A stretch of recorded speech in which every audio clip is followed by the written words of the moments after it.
দেখো বন্ধুরা, আজকে বললাম না অশোক অষ্টমী, তো সারাদিনই তো ভাত খাওয়া নেই, কিছু না কিছু খেতেই হবে।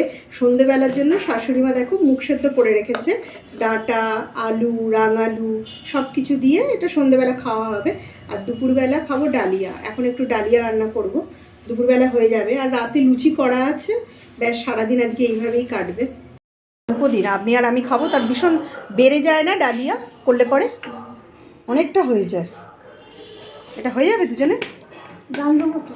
ও ডাল দেবেন, মুগের ডাল।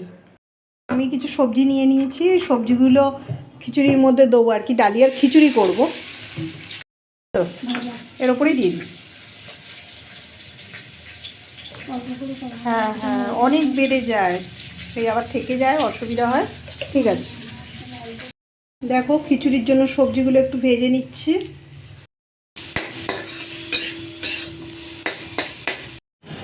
সবজিগুলো ভালো করে ভাজার পর তারপর এর মধ্যে আমি টমেটো দিলাম। আর দেখো গাজর, কপি, আলু আমি সবজির মধ্যে এগুলোই নিয়েছি। আর সামান্য একটু নুন দিলাম আর হলুদ দিয়েছি, তারপর ধনে গুঁড়ো, জিরে গুঁড়ো, যা যা মশলা হয় মোটামুটি। আর একটু আদাও দেবো, তো আদাটা আমি এখনও দিইনি, আদাটা একটু পরে দেবো। দেখো এই মশলাগুলো দিয়ে ধনে, জিরে, হলুদ, লঙ্কা গুঁড়ো, তারপর টমেটো সব এগুলো দিয়ে না ভালো করে নাড়াচাড়া করতে হবে। লঙ্কা গুঁড়োটা দেওয়া হয়ে গেছে।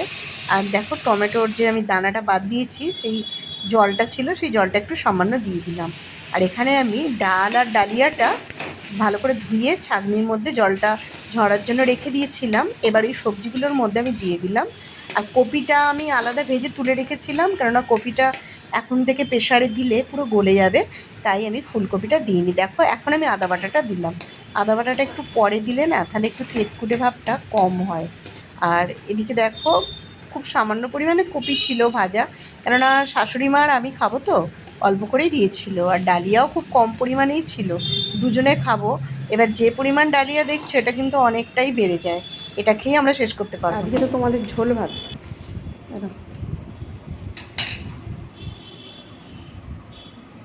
বা একদম পুরো মাছের ঝোল করে ফেলেছেন না, বড়ি দিয়ে, আলু দিয়ে।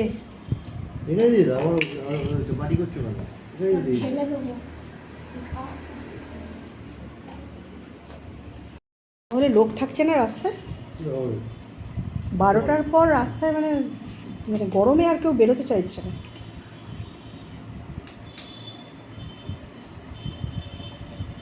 দেখো বরের তো আজকে ছুটি, ওদের আজকে মা, শাশুড়ি মা ঝোল ভাত বানিয়েছিল, মাছের ঝোল, তো সেটাই খাচ্ছে। আর এদিকে আমার ডালিয়াটা আমি সেদ্ধ করতে দিয়ে দিয়েছিলাম, সেদ্ধ হয়ে গেছে। আর লাস্টে আমি এই যে কপিটা যে ভেজে রেখেছিলাম না, ওইটা ওর মধ্যে দিয়ে দিলাম। আর ডালিয়াটাও খুব সুন্দর সেদ্ধ হয়ে গেছে। কপিটা একটু নাড়াচাড়া করে একটু নরম করে নেবো, ভাজাই আছে। আর দেখো লাস্টে চিনি দিলাম, আর একটু নুন কম হয়েছিল দিয়েছিলাম, আর লাস্টে ঘি দিয়ে এটা নামিয়ে দিলাম। তো ডালিয়াটা আমার হয়ে গেছে।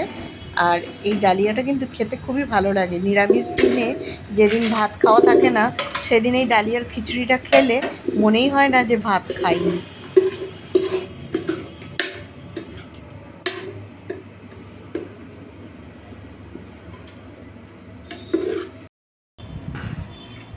এটা কি আমাকে দিচ্ছেন? পটল ভাজা আর বেগুন ভাজা, তাই তো? আপনার ভালো লাগে ডালিয়ার খিচুড়ি?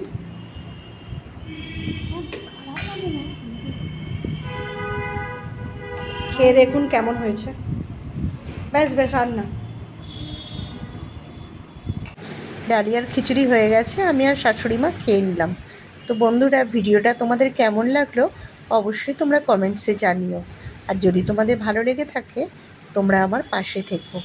আর দেখো গরম গরম ডালিয়ার খিচুড়ি, বেগুন ভাজা, পটল ভাজা খেতে খুবই ভালো লাগলো।